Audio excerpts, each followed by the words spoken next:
খেলা দুই প্রকার, একটা হচ্ছে মোক্ষ আর একটা হচ্ছে গৌণ।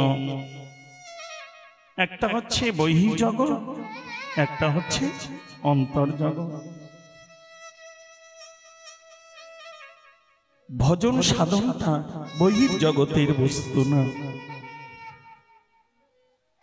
আমাদের প্রথমে জানতে হবে মা, কীর্তন অন্য কিছু নয়, কীর্তন কোনো গান নয়, কীর্তন কোনো নাচ নয়। আমি গুরু পরম্পরায় সাধুগুরু বৈষ্ণব চরণাশ্রয় করে শাস্ত্র গ্রন্থ অধ্যয়ন করে যতটুকু জেনেছি, জীবনে এইটুকু বুঝেছি মা, কীর্তন হচ্ছে ভগবানের সেবা।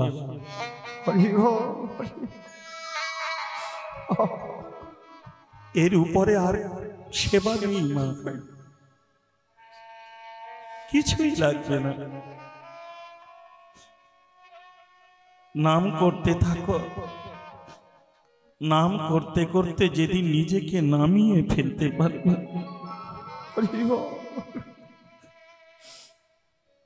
নাম শব্দের অর্থ শুধু নাম করা নয়।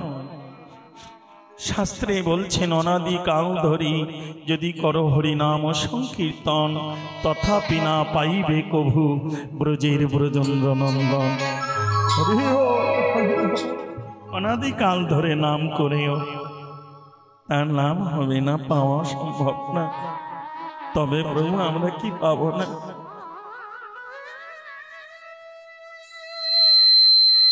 সেই স্থান পরিপূর্ণ থাকে যে স্থান নিচু হয়ে থাকে।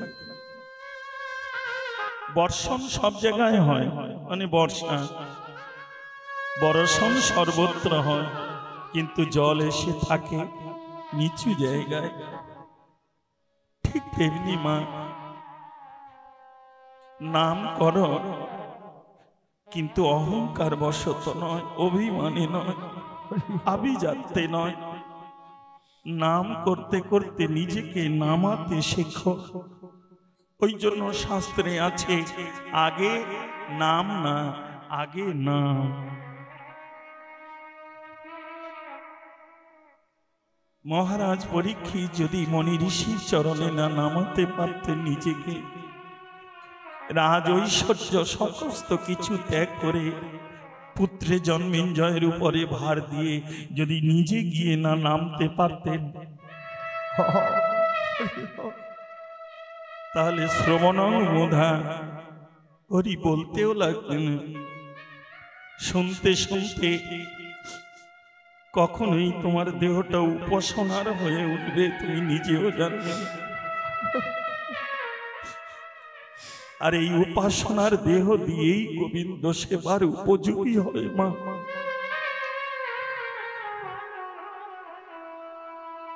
হরে কৃষ্ণ, হরি বল।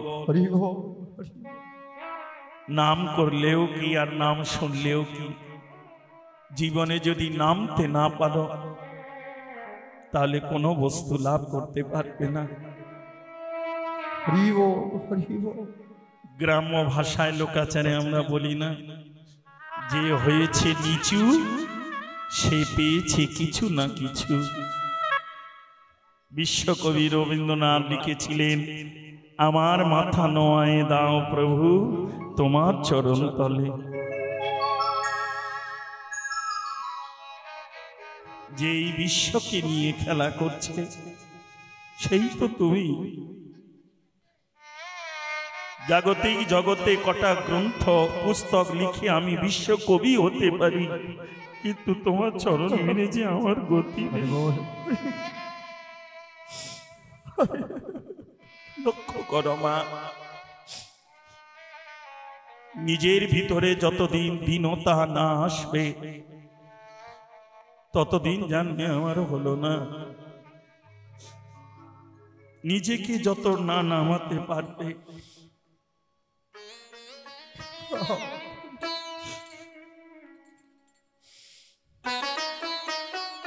হরিদাসের কাছে লক্ষ্য হীরা গিয়েছিলেন, নাম শুনতে লাগলো।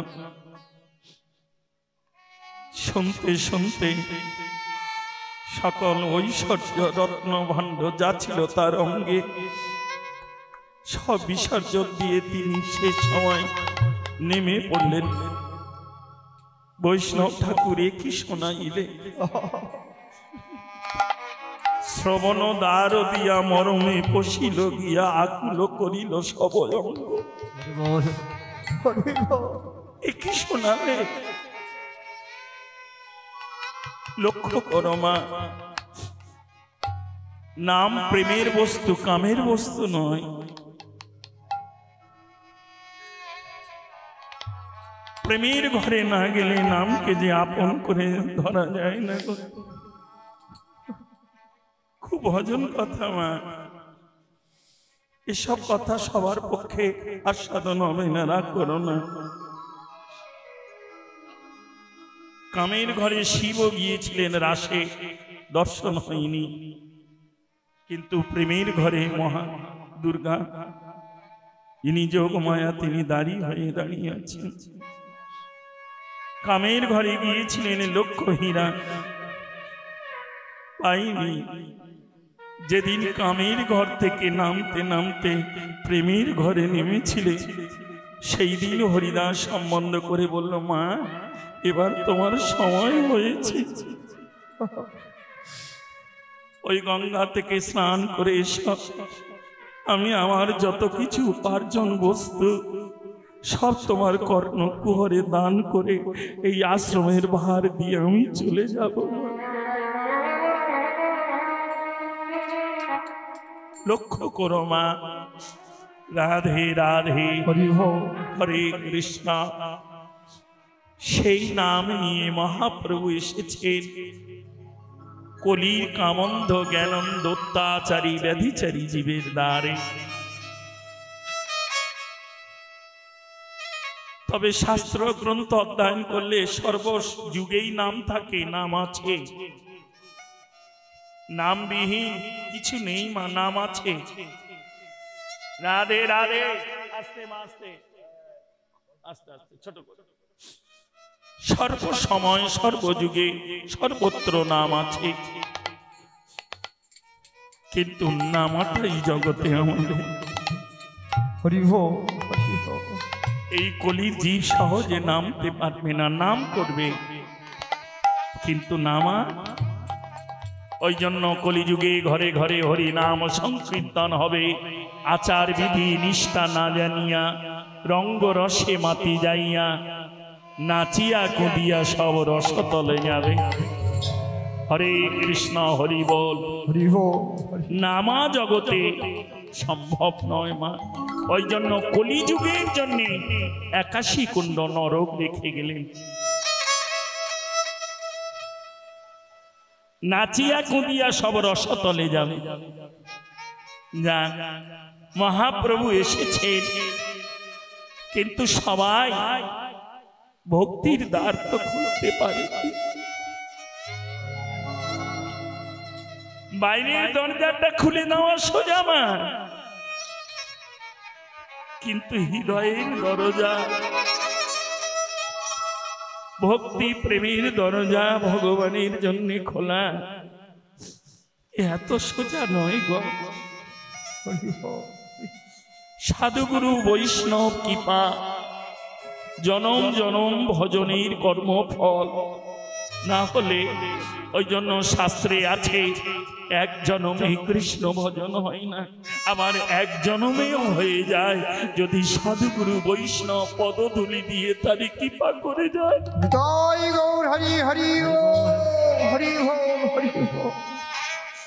আমরা অনেকে বলি নাই তো, বাড়ি ঘরে শুয়ে শুয়ে মাইকে নাম শুনছে, আবার গিয়ে কি হবে? শ্রবণ হলো কিন্তু সাধু সঙ্গ হলো না। সাধুর অঙ্গের বাপ চরণের পদধূলিটা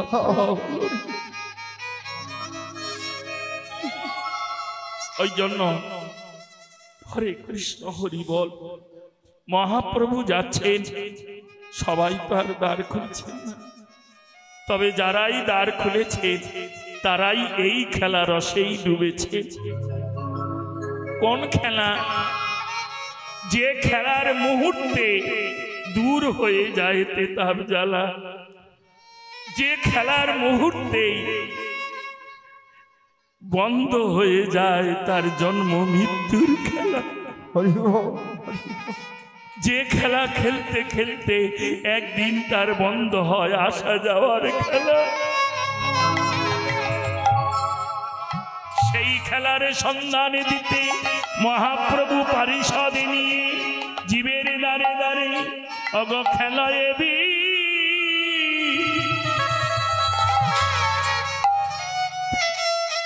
বিনোদ খেলা।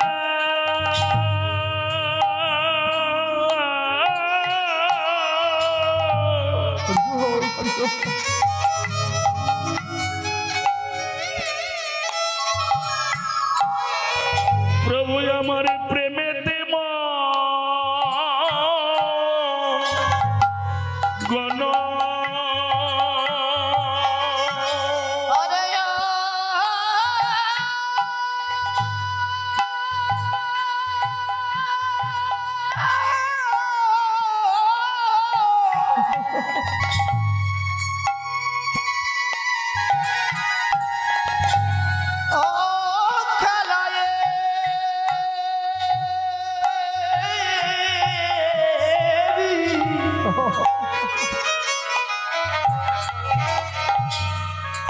বিনোদ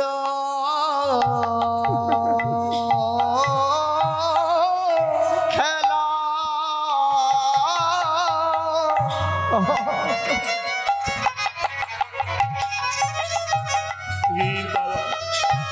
কমনে প্রেমেতে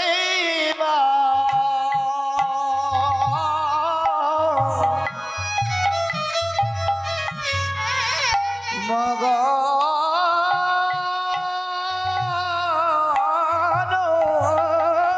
যে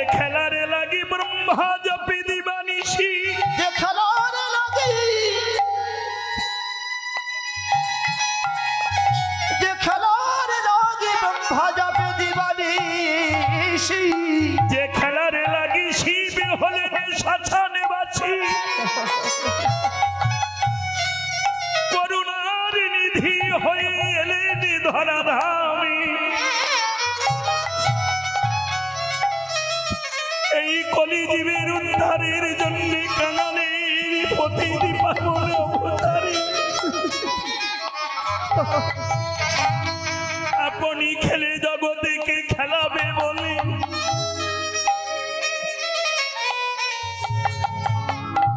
সেই খেলা হলো প্রেমের খেলা। ওগো খেলা এবি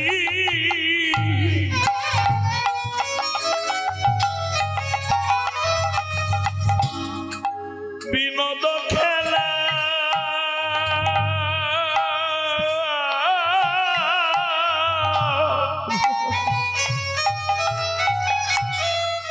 প্রভু আমার প্রেমেতে গণ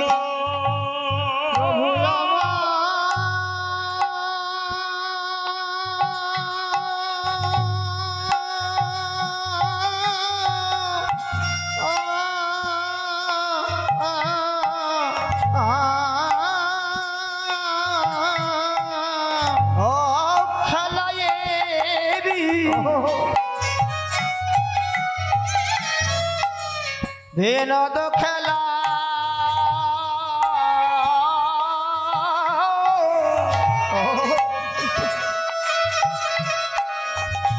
কেমনে প্রেমেতে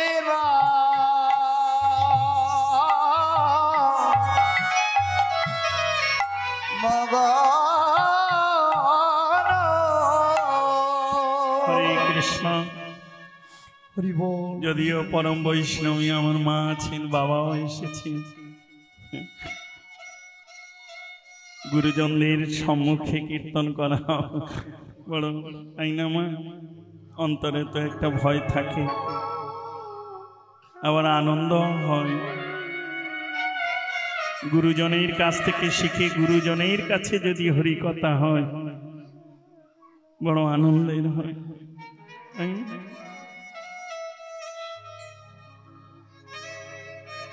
আমরা এই জীবনে যতই খেলছি শুধু কামের খেলা, তো অহংকারের খেলা।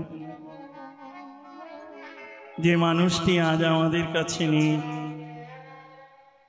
যিনি এই নামের খেলার আসর করেছিলেন, যিনি নামের খেলার এই স্থানটি গড়েছিলেন, লক্ষ্য করো মা, সেই ভার কারোর উপরে দিয়ে তিনি ওই লোক ছেড়ে না জানি কোন লোকে কোন ভাবে খেলায় মেতে আছে।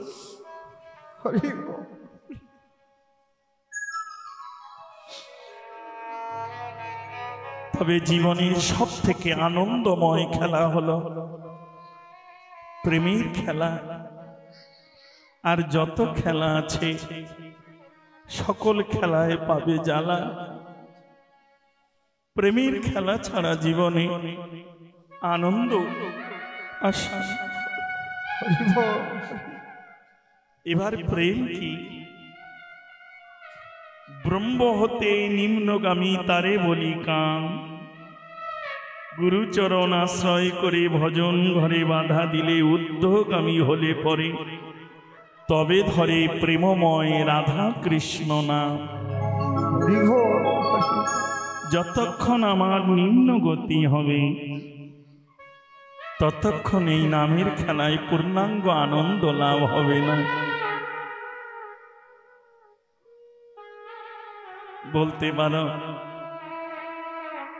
কত উচ্চ শিক্ষিত সার্ভিস করা মানুষ চাকরি ছেড়ে বৃন্দাবনের পথের ধুলায় কাঙাল হয়ে পড়ে আছে দিবারাত্র রাধে রাধে করে। কি আনন্দ এই জীবনে তাদের। সামান্য এক কাটা জায়গা তাই আমরা ছেড়ে যেতে পারি না। তারা স্ত্রী পুত্র পরিজন পিতামাতা গুরুজন সব ছেড়ে। লক্ষ্য করো মা, সচিমা স্বয়ং বলেছিলেন নিমাই এই নামের খেলা এমন এক খেলা রে, এই খেলায় যার একবার মন বসে সে যে সহজে ফিরে আসে না আর মায়ার বসে। তুই যে সকালে আমার কাছে কাঁদছিস সূর্য উদয়ে নামের খেলা খেলতে যাবি, কিন্তু আমার কথাটা মনে রাখিস পূর্বের বেলি যখন পশ্চিমে ঢলে পড়বে এই কাঙালিনী মায়ের কথা মনে করে সকলে খেলা ছেড়ে ফিরে আসবি তো মা বলে এই মায়ার ঘরে। মা শব্দের অর্থ মায়া। সকল দেব দেবী তারা মায়ার মধ্যে, কেবল ভজন করে রাধারানী গেছেন মায়ার ঊর্ধ্বে। খুব ভজনের জায়গা মা, মায়ার ঊর্ধ্বে না গেলে কৃষ্ণ তার দাস হয় না। এ জগতে গোবিন্দ চরণে কে না দাস? সবাই তার চরণে দাস, কিন্তু গোবিন্দ হয়েছেন একমাত্র রাধা চরণের দাস। আমি রাধা দাস, আমি রাধা দাস, ইহাতে সন্দেহ যার, কোটি জন্ম ভজয় যদি বিফল ভজন তার। তাই গৌর হরি হরি বল, হরি বল, হরি বল। কেন? যে মায়ার ঊর্ধ্বে চলে যায় আমার গোবিন্দই তাকে সেবা করতে রত। এখন তুমি তাকে সেবা করছো। যেদিন ভজন করতে করতে সকল লোভ লালসা বাসনা এক এক করে ত্যাগ হয়ে যাবে, সেদিন দেখবে গোবিন্দ তোমার সেবার দাস দাসী হয়ে।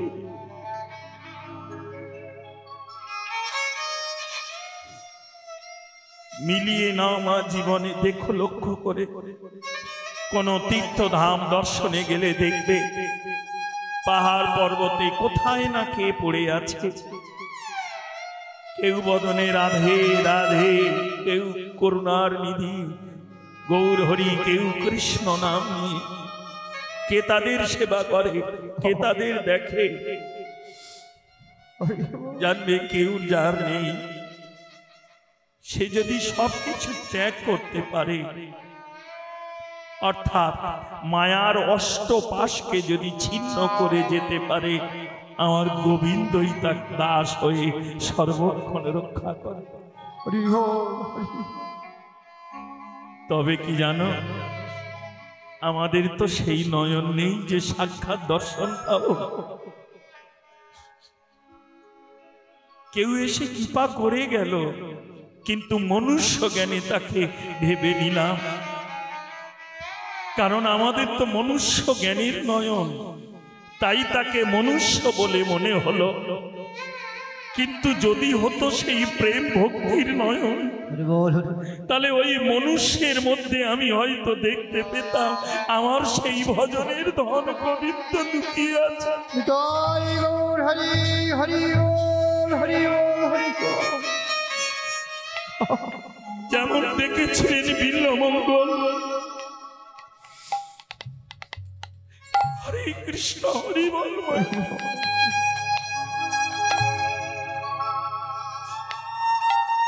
ডক্টর মহানামব্রত ব্রহ্মচারী টিকায় একটা সিদ্ধান্ত, প্রেম ভক্তি বিশ্বাস নিয়ে যারা যায় সবাই ফিরলেও যে তাদের আর ফিরতে হয় না, ভগবান তাদের দর্শন দেয়, কিন্তু সেই দেখার নয়ন যদি না থাকে তার মনুষ্য জ্ঞানী জানা হয়।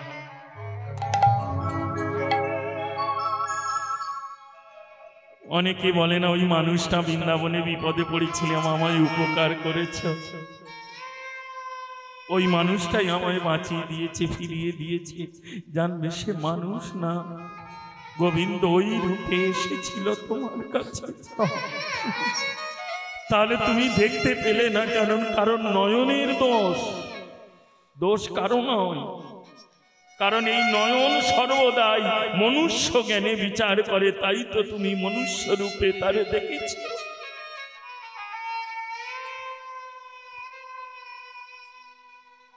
একজন বাল্যকাল থেকে শিক্ষায়, বাবা মায়ের শিক্ষায় শিক্ষিত হয়ে যৌবন রসে সংসার করে স্ত্রী পুত্র আদি নিয়ে সংসারে মেতে থাকতে থাকতে একদিন তার মনে হলো, ভাগবত কথা শুনি বেলা তো যায় এ জীবনে, আর কি ফিরে আসা হবে কোনোদিন? কর্ম অনুসারে তার পুনর্জন্ম মেলে ধরা তলে। জানি না গোবিন্দ কি কর্ম করে আমি যাচ্ছি চলে, তবে যতটুকু আছে বেলা আমি আর করব না অবহেলা, আমি যাব বৈষ্ণব দর্শনে। হরি বল, হরি বল। দ্বাদশ বৈষ্ণবের মধ্যে বৈষ্ণব চূড়ামণি হলেন মহাযোগী শঙ্কর, তাই তিনি চললেন কেদারনাথে বৈষ্ণব দর্শন করতে। স্ত্রী পুত্রের কাছ থেকে অনুমতি নিয়ে তাদেরকে জানিয়ে তিনি চললেন পথব্রজে, মানে পায়ে হেঁটে হেঁটে যেতে যেতে ওদিকে 6 মাসের জন্য মন্দিরের দ্বার বন্ধ হতে সময় হয়ে গেল। লক্ষ্য করো মা, রাধে রাধে, এই ব্যক্তিটি উঠছে, অর্থাৎ মন্দির দর্শন করবে অনেক উপরে, তো পরম বৈষ্ণব চূড়ামণিকে দর্শন করবে, এ উঠছে, আর পূজারী যারা ছিল সবাই নেমে আসে মন্দিরের দ্বার বন্ধ করে। কেন? 6 মাসের জন্য মন্দির বন্ধ, ঠান্ডায় বরফ পড়বে। এই নামছে আর উঠছে, তার মাঝখানে যখন দেখা হলো, পূজারী বলল, বাবা আর তুমি যেও না, মন্দিরের দ্বার বন্ধ হয়ে গেছে, এই দেখো আমরা নিচে নেমে যাচ্ছি, 6 মাস পরে ফিরে এসে আবার মন্দিরের দ্বার খোলা হবে। ব্যক্তিটি বলল, ব্রাহ্মণ ঠাকুর, এই এসেছি, আর কি আমার আশা হবে? এতটা উপরে উঠে আবার আমায় নামতে হবে? তবে না, প্রাণ যায় যাক, আর আমি নিচে নামবো না। 6 মাস তুমি ঠান্ডায় মারা যাবে, বরফে জমে যাবে,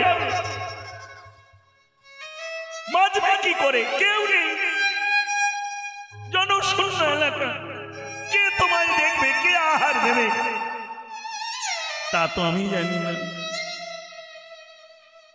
তিনি আস্তে আস্তে করে পূজারীর চরণের দণ্ডবত মানে প্রণাম করে পরম বৈষ্ণবের নাম গুণ কীর্তন করতে করতে উপরে উঠলেন।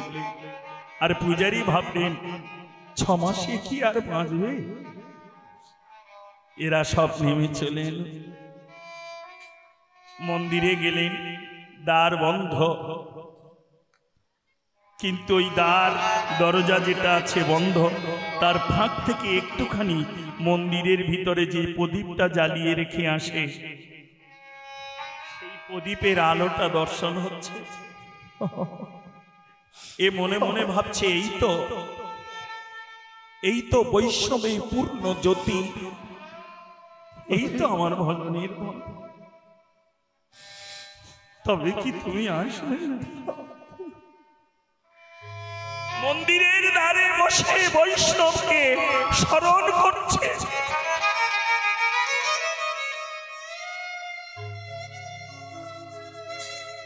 আর দর্শন মাত্র ওইটুকু, মা লক্ষ্য করো,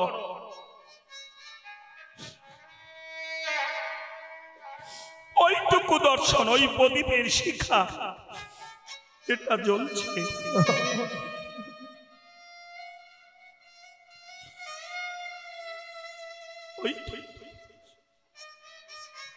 আরে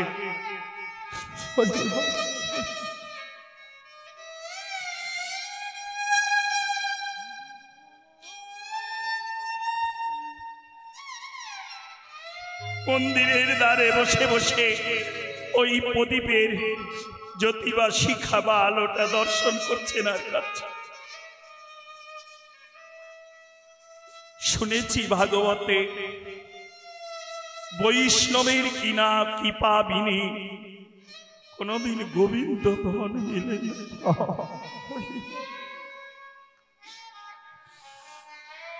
মায়ার জগতে খেলা খেলতে খেলতে জীবনের যে অনেকটি বেলা আমি পার করে এসেছি, তাই প্রভু আছে আর যতটুকু বেলা তোমার এই দ্বারেই আমার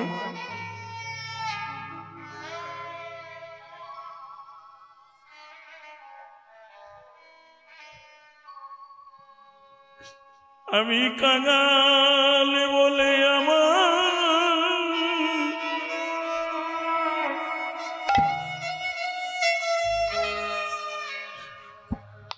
ভুলে যে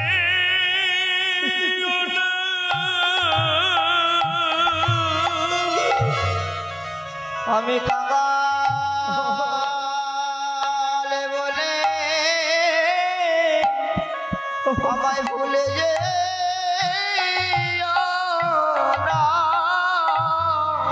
আমার কাঙাল বলে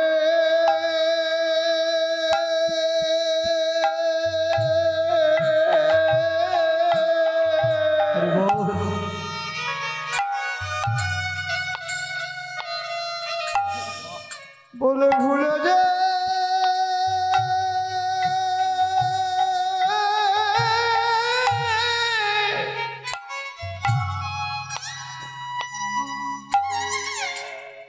ভুলে যে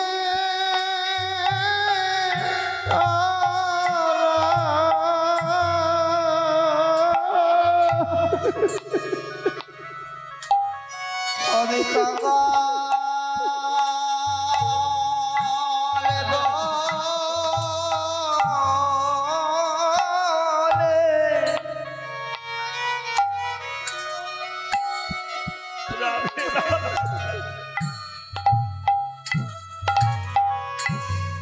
আমায় ভুলে যে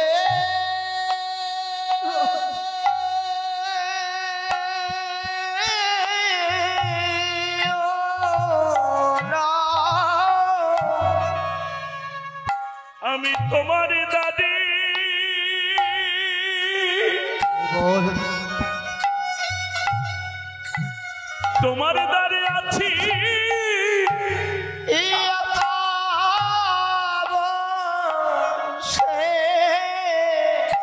আমার কাঙাল বলে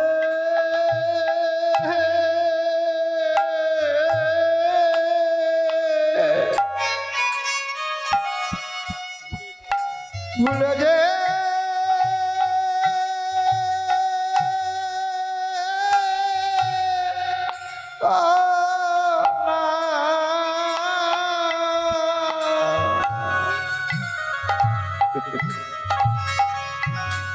আমি তোমার দানে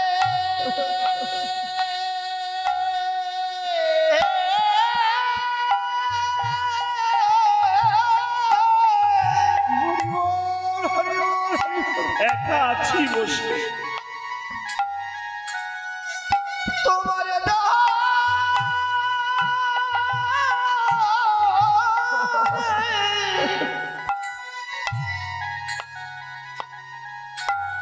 আমি একা আছি বসে তোমার চরণে আশ্রয়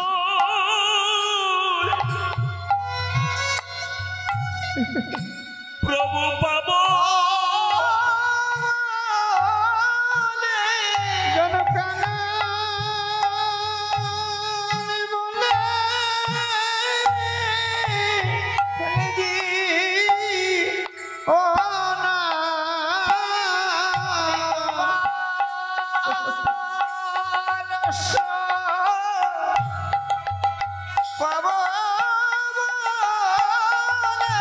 আমার অশ্রু যদি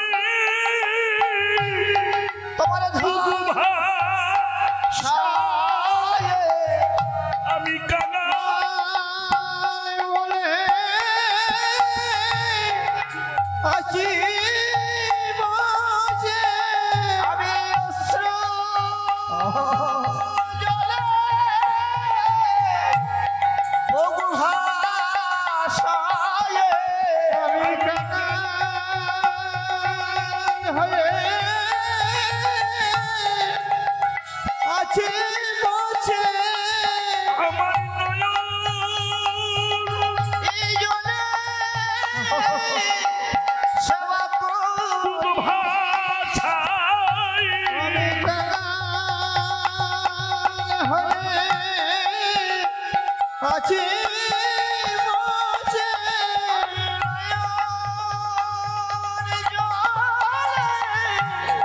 বহু ভাষায় চমকে গেল। আহা জটাজুটো ধারী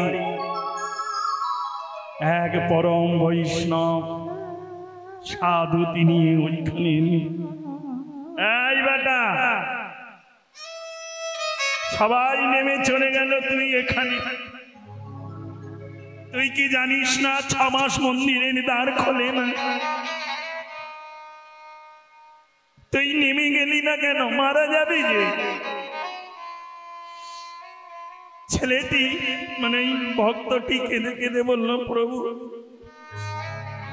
জেনেই তো এসেছি কি জেনেছিস যে এসেছি ভাবে আমায় তো একদিন যেতে হবে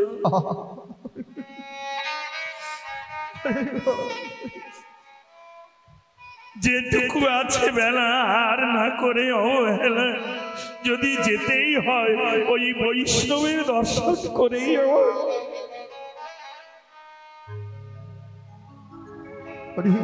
শোন আমিও থাকি ওই পর্বত গুহার ভিতরে তোর কন্দনের ধ্বনি শব্দ পেয়ে আমি এসেছি এক কাজ কর যতক্ষণ আমি আছি আজ দুজনে খেলা করি এই বসে দুজনে সুন্দর করে ঘর কেটে কড়ি দিয়ে খেলা শুরু করলে এ জীবনে আমাদের যেমন খেলতে খেলতে কখন যে বেলা চলে যায় গো। হরি বল বাল্যে খেলেছি পুতুল খেলা, যৌবনে খেলছি সংসার মায়ার খেলা। খেলতে খেলতে কার যে কখন হবে যাওয়ার বেলা।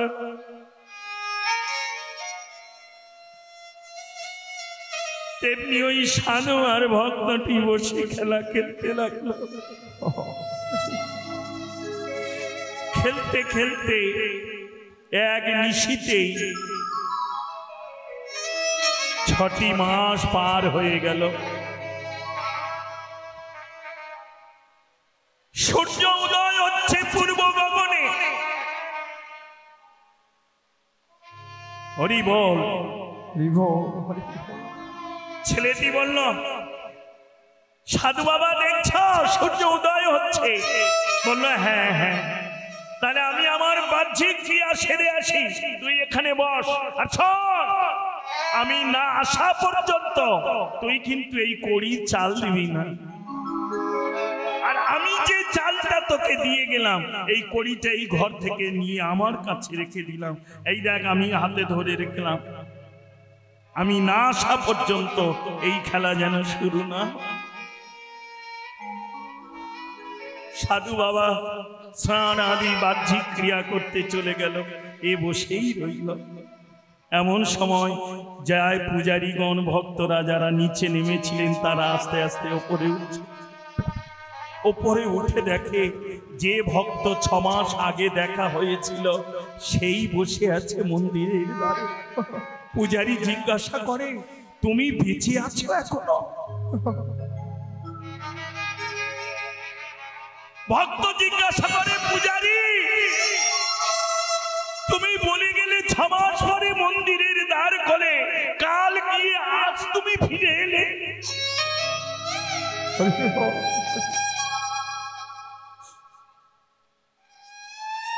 কালকে তুমি আমার সঙ্গে কথা বলে নিচে নেমে গেলে, বললে 6 মাস পরে মন্দিরের দ্বার, আর এই দেখো সবে সূর্য উদয় হয়েছে, আর তুমি আজ ফিরে এলে। পূজারী বলল, বাবা আমি আমার কথা পরে বলবো, তুমি আগে বলো তো এখানে বসে কি করছি? বলল, প্রথমে ওই মন্দিরে প্রদীপের শিখা তাকিয়ে ওই জ্যোতিকে দেখে তাকে ডাকছিলাম। তারপর কোথা থেকে এক সাধু এলো জটা জুটো ধারী, সে আমায় বলল, তুই আছিস আর আমি আছি, আয় দুজনে খেলা করি। খেলতে খেলতে নিশি পার হয়ে সে চাল দিয়ে গুটি নিয়ে গেছে চলে, আমাকে এই দেখো একা বসিয়ে। এই দেখো। পূজারী বলল, বাবা বুঝেছি আমি, তুমি যে সে চালে পড়নি বাবা, যে সে খেলায় তুমি মেতে থাকনি। দেখবে তুমি কার সঙ্গে খেলা করছো। পূজারী যেই মন্দিরের দ্বার খুলে দিলেন, নয়ন মেলে ভক্ত তাকিয়ে দেখলেন, দেখে তেমন করে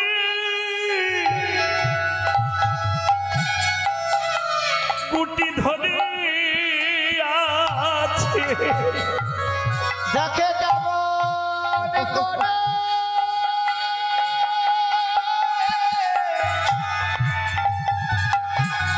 গুটি ধরে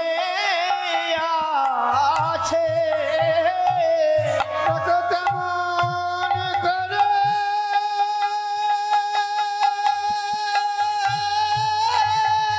গুটি ধরে আছে। এত বৈষ্ণব চূড়া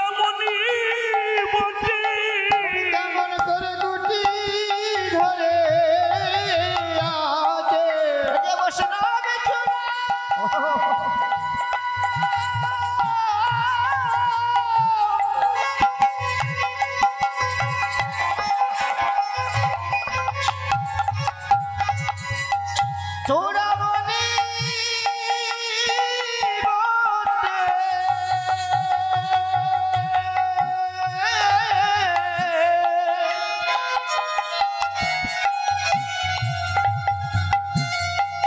তেমন করে কুটি ধরে বসে আছে যার সনে খেলা তুমি করেছিলে তেমন করে গুটি ধরে আছে তুমি করেছিলে হরি হরি তেমন করে গুটি ধরে আছে তেমন করে গুটি ধরে আছে খেলা করেছিলে তেমন করে গুটি ধরে আছে সাধু বাবা বলল দেখলে মামা এক নিশীতে খেলার ভাবে কখন 6টা মাস চলে গেছে তুমি জানতেও পারলে না। আর এখন তুমি জানতে পারলে কেন জানো? বৈষ্ণব চূড়ামণি তোমার সনে খেলে তোমাকে খেলার স্বাদ পূর্ণ করিয়ে আপন করে নিজের গুটি নিজে নিয়ে গেছে, কারণ না জানি কোন জন্মে আবার কোন সময় তোমার সঙ্গে খেলবে বলে। তেমনি আমরাও কত জনম ভ্রমণ করে এসেছি এই ধরাতলে মনুষ্য রূপে। কে বলতে পারে কখন কোন রূপে আমার সঙ্গে প্রভু নামের খেলা খেলবে গো। ঠিক তেমনি আজও খেলে চলেছেন খেলায় বিনোদ খেলা।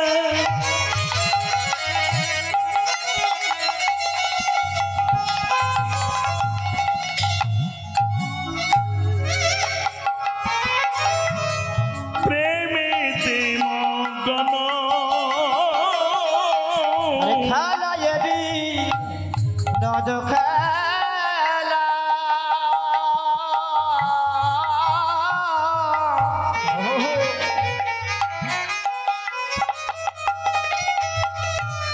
প্রেমেতে মগন ভাবেতে ভরয়াজি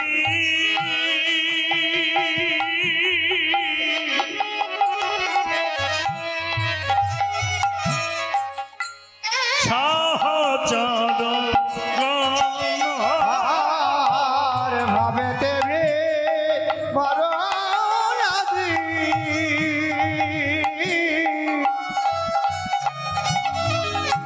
সহচর গানা সবার মনে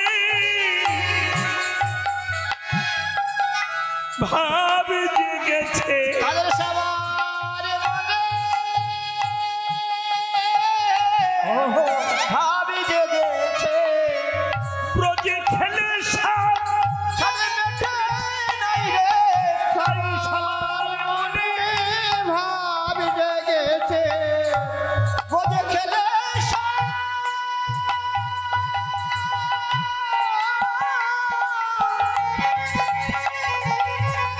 সেই ব্রজে সাদের মেঠে নাই রে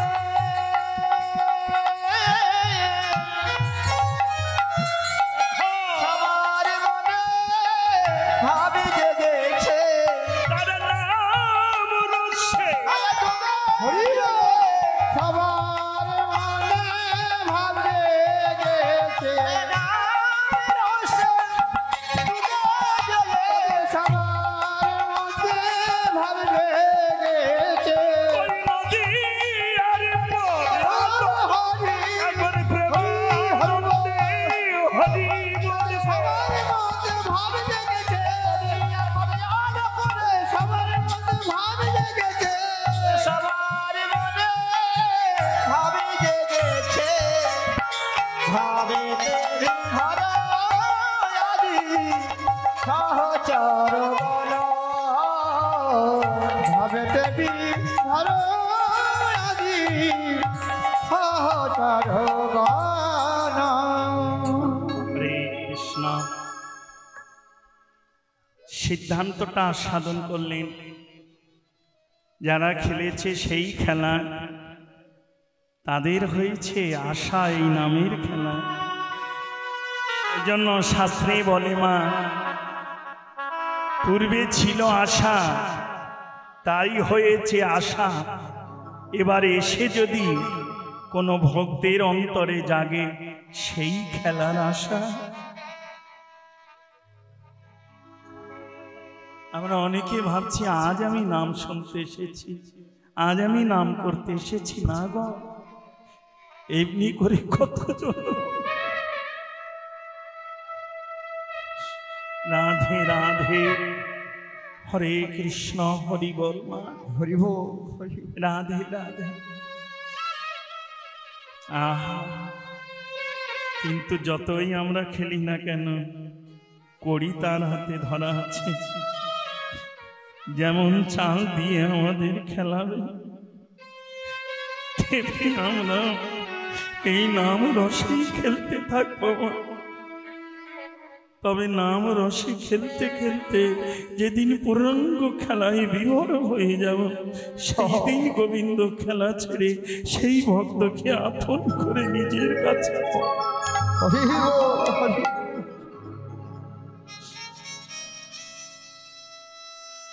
এদিকে তো খেলায় মেতে রয়েছে কে? কাঙালের ঠাকুর পতিত পাবন গৌর সুন্দর, শুধু একা না, পারিষদগণকে সঙ্গে নিয়ে। আর ওদিকে নির্জনে কাঁদছেন কাঙালিনী জননী শচী ঠাকুরানী। কেন কাঁদছে? একটাই কারণ, বেলি অবসান হেরে।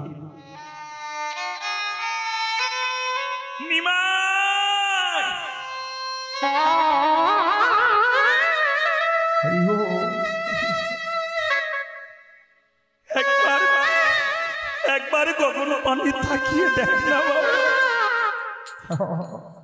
আর যে বেলা নাই রে, এখনো কি এই কাঙালিনী মায়ের কথা তোর মনে পড়ে না? ফিরে আইনি মা।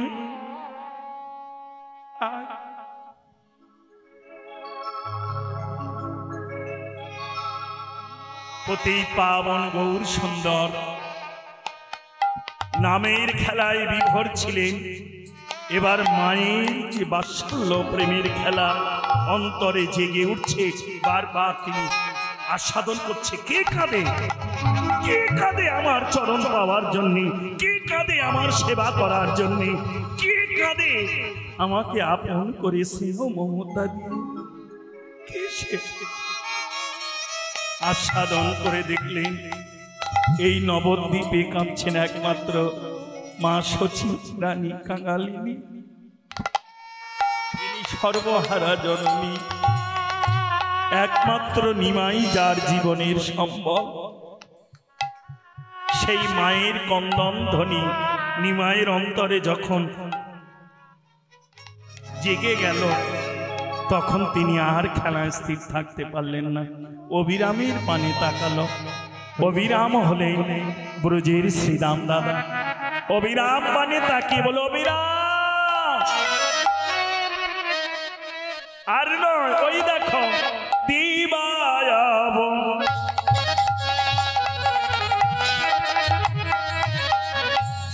সানহেরি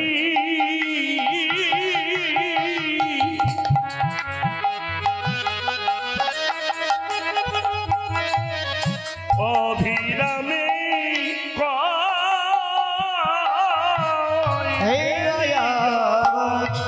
ছাদ হেরি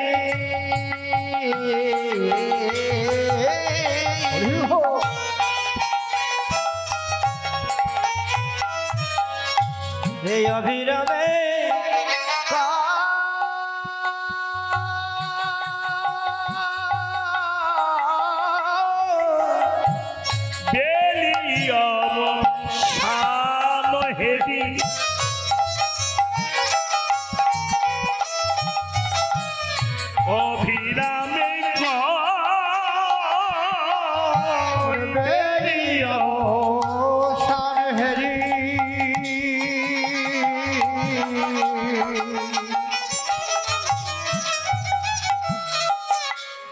অভিরামে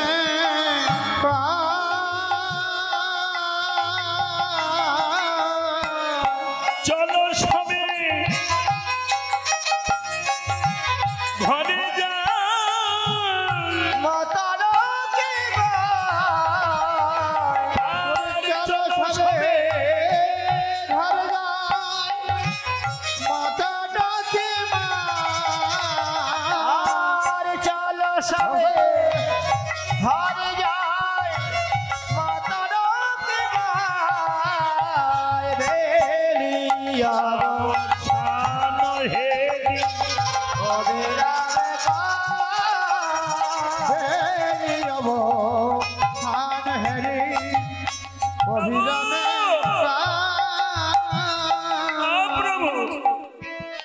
এখনো তো সূর্য অস্ত যায়নি, সবে পাটে বসেছে। লক্ষ্য করো মা, বেলা যখন পাটে বসলো তখন কাঁদছে সচিমা। আর নয়, ওই দেখ দেখ বাবা, তোর এই মায়ের কথা কি? আহা, মহাপ্রভুর অন্তরে বাৎসল্য প্রেম জেগে গেল, কেঁদে উঠলেন। অবিরা, তুমি তো আমার ব্রজের শ্রীরাম দাদা, যার বদনে হয় অবিরত নাম, তিনি কলিযুগে অবিরাম।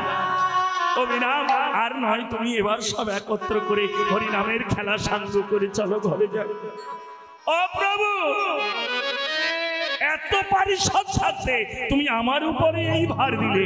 বললো হ্যাঁ, তুমিই পারো। যে ভার বইতে পারে তাকেই ভগবান ভার দেয়। রাধে রাধে। তেমনি মায়ের কথা মহাপ্রভু ভুলবে না, কারণ মাকে কথা দিয়ে এসেছে, চরণ স্পর্শ করে কথা দিয়ে এসেছে। আমি ফিরে আসি। অবিরামের মহাপ্রভু যখন বললেন, অবিরাম আর স্থির থাকলেন না। গৌরাঙ্গের কথা শুনি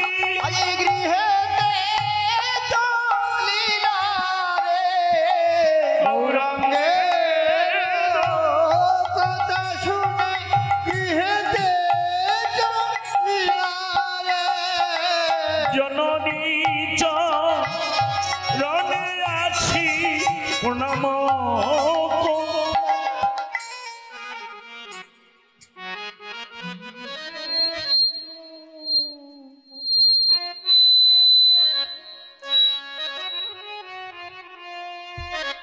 এই তো আমি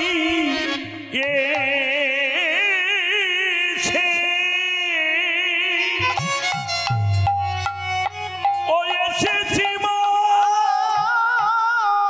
তোমার নিমাই তোমার কাছে। এই তো আমি